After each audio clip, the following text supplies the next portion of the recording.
Prabowo banyak berubah ya. Jadi sedikit banyak saya melihat ada semacam gaya Pak Jokowi perlahan mulai melekat ya. Jadi ini kita lihat Pak Prabowo era baru lah ya, dengan gaya yang beda semacam The itu. New Prabowo The New Prabowo. Jadi ketika merespon semacam pujian, semacam apresiasi, beliau tidak merespon langsung tapi malah fokus ke hal-hal yang belum dia selesaikan. Dan menurut saya itu ya bagus ya, walaupun memang di saat yang sama kita akan melihat bahwa orang seperti beliau ataupun presiden yang lain pasti akan memperhatikan betul hasil survei itu.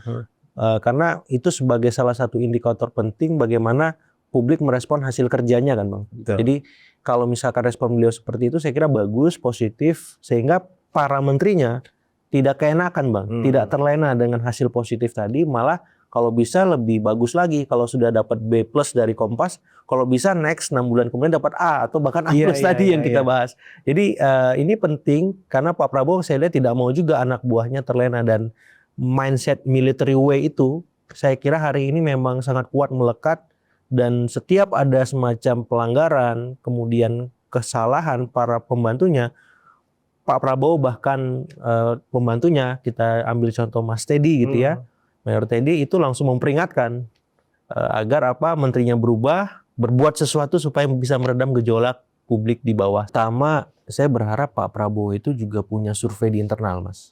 Survei di internal. Jadi kalau dulu di istana atau di Gerindra maksudnya? Di istana. Jadi kalau di zaman Pak SBY itu ada UKP 4. UKP 4. Kalau zaman Pak Jokowi ada KSP. Nah, jadi itu semacam survei semacam litbang Kompas lah, yang mengevaluasi seluruh menteri, wakil menteri, kepala badan wakilnya dan seterusnya bagaimana kinerjanya. Dan itu dirilis ke publik.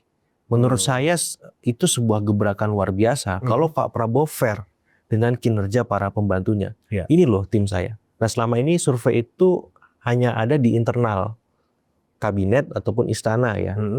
Disampaikan satu persatu. Karena biar jelas ketika Pak Prabowo mengambil keputusan misalkan reshuffle atau ada keputusan-keputusan lain termasuk soal kebijakan yang ditempuh oleh menteri terkait semacam itu. Jadi kalau survei itu dipublish sebagaimana litbang Kompas itu kan menarik Mas.